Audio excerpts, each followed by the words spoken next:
Senhor presidente, cumprimentando a mesa, dizer a Vossa Excelência, particularmente ao ministro José Eduardo Cardoso, ele não gosta que eu lembre disso com uma certa frequência, mas foi meu professor de Direito Administrativo e tenho muito orgulho de ter sido seu aluno.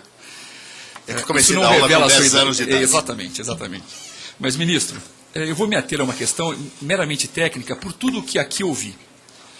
Veja, a investigação foi levada a cabo pelo delegado federal de São Paulo, portanto, não pelo superintendente ou pelo diretor-geral que aqui estão. Portanto, eventual crítica no modus operandi é uma crítica construtiva e que, longe de qualquer pré-julgamento, acho que nós que somos da família forense como um todo, temos que ter esse cuidado de não pré-julgar, não achincalhar quem quer que seja, porque é um direito que a pessoa tem de ver resguardada a sua integridade moral até que venha uma condenação efetiva sobre o seu proceder.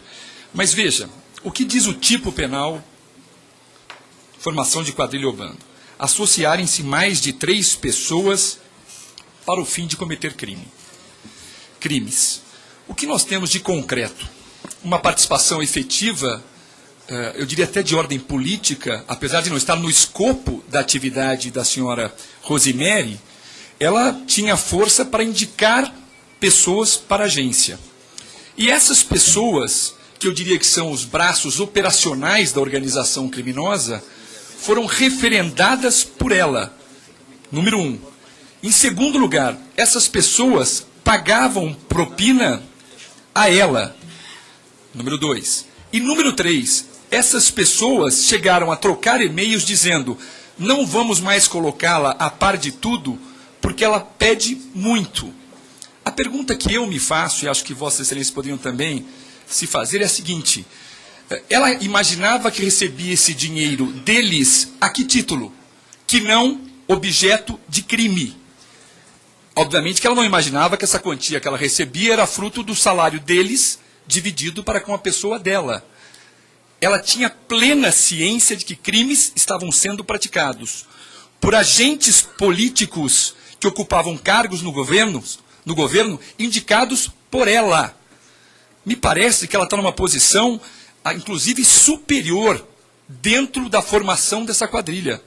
Se ela não tinha o domínio do fato, ela tinha ciência plena do que ali se passava, tanto que cobrava mensalmente e recebia esses valores. Eu não consigo imaginar, ministro, como é que ela possa... Veja, de fato eu não tenho os autos, nós temos que analisar com os autos em mãos, mas tudo está a indicar, ela, como secretária da Presidência da República, não tem no escopo das suas atividades indicar quem quer que seja. Ela indica. A pessoa rejeitada por um ou outro motivo é renomeada pelo Senado numa nova convocação com uma articulação da base aliada. Essas pessoas que foram indicadas por ela integram a quadrilha e se reportam a ela com valores mensais, semanais, semestrais de dinheiro. A que título ela recebia este dinheiro destes que foram por ela indicados ou apadrinhados? Não é possível que ela não tivesse ciência plena. Eu sou promotor de justiça há 27 anos.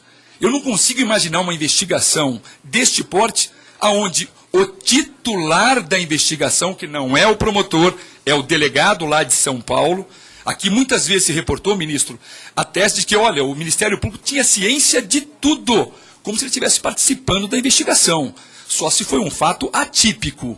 Como regra, o Ministério Público concorda com a dilação de prazos da investigação que está sendo feita no inquérito policial e, ao final, quando recebe o relatório da autoridade policial, aí sim, ele vai analisar toda a prova produzida nessa fase inquisitorial. O Ministério Público não participa do dia a dia da investigação. Longe disso. Dizer que o Ministério Público tinha ciência de tudo, se ele achasse que tinha algum erro, ele poderia ter opinado na hora. O Ministério Público tem milhares de inquéritos para denunciar. Se ele realmente for fazer essa fiscalização a cada pedido de prazo de uma investigação criminal para ver se ele poderia interceder ampliando essa investigação, é exigir-se demais. Aliás, como regra, a autoridade policial não quer a participação do MP, como regra. Então, me parece estranho dizer que o MP concordou com tudo, como se o MP comandasse a investigação. O comando não é do MP, o comando é da Polícia Federal. O MP se manifesta e tem ciência, mas ele se manifesta com conteúdo de mérito só ao final, quando recebe o inquérito. Então, as análises que faço são nesse sentido. Me parece que, por mais que forcemos a barra no sentido de tentar dizer que a tipificação não era bem essa, que elementos técnicos, Rosemary atua efetivamente com, digamos, liberdade política na indicação dos braços operacionais da quadrilha. Recebe valores por mês destes que foram por ela indicados. E ela não faz parte desta quadrilha? Não houve como tipificá-la nesta quadrilha? Salvo o melhor juízo, a tipificação caberia sem que houvesse qualquer forçação de natureza técnica. Uma análise lógica dos fatos não nos permite dizer que ela não fazia parte dessa quadrilha ou desse bando. Muito pelo contrário. Por fim, confesso que no início, quando recebemos uma série de informações pela imprensa, tudo dizia que podia ter um envolvimento do ex-presidente Lula. Eu quero afirmar com todas as letras, eu tenho absoluta convicção, neste momento, me dou o direito até de errar e voltar atrás, mas nesse momento, absoluta certeza que o presidente Lula não tem absolutamente nada a ver com a quadrilha e com as ações criminosas.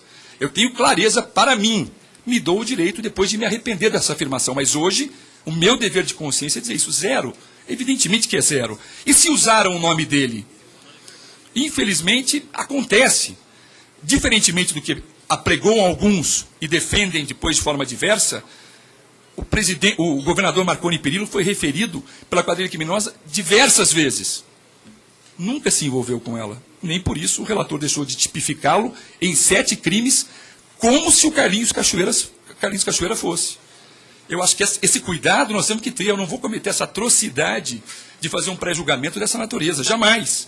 Mas que ela tinha todos os ingredientes para estar inclusa no rol de alguém que praticou o crime de quadrilha ou bando, eu estou convencido disso e gostaria de ouvi-los, as autoridades policiais e também o ministro. Muito obrigado, senhor presidente.